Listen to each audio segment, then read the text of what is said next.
আমার ছেলে কি সুন্দর করে জুমার নামাজ পড়েছে, পাঞ্জাবি পরা।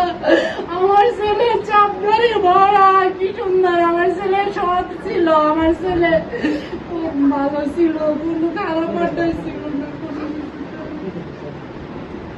আমার এগুলো শরীরে সহ্য হয় না, আমি সইতে পারি না। আমার মন চায় লাঠি দিয়ে অবজিয়া পিটাই, আমি দিয়ে অবজিয়া পিটাবো। আমি কিন্তু যা চাই আমি ওই যে না করে যাইতে দেয় না, এই জন্য আমার না করে দেয় কিনা আমি যাই না। কিন্তু ওই যায় আর বন্ধুদের সাথে 10 জন মিল্লাই আছে, আর বন্ধুরা সবাই প্রতিদিন গেছে।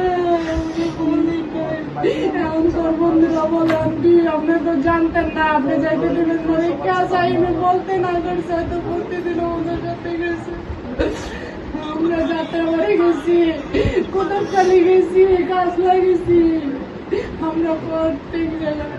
আমার ছেলে কি সুন্দর করে জুমার নামাজ পড়েছে, পাঞ্জাবি পরা।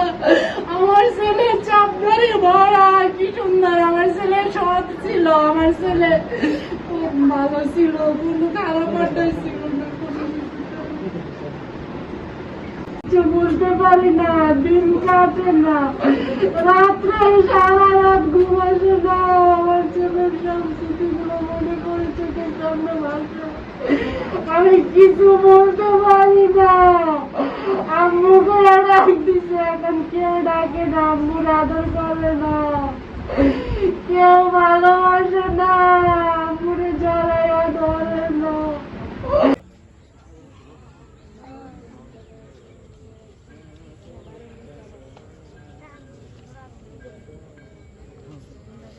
দুনিয়াতে না থাকি, কোনো একটা মুহূর্ত যেন আমি জালেম না হই।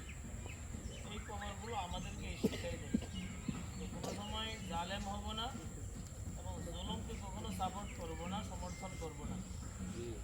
সর্বদাই ইনসাফের পক্ষে থাকবো,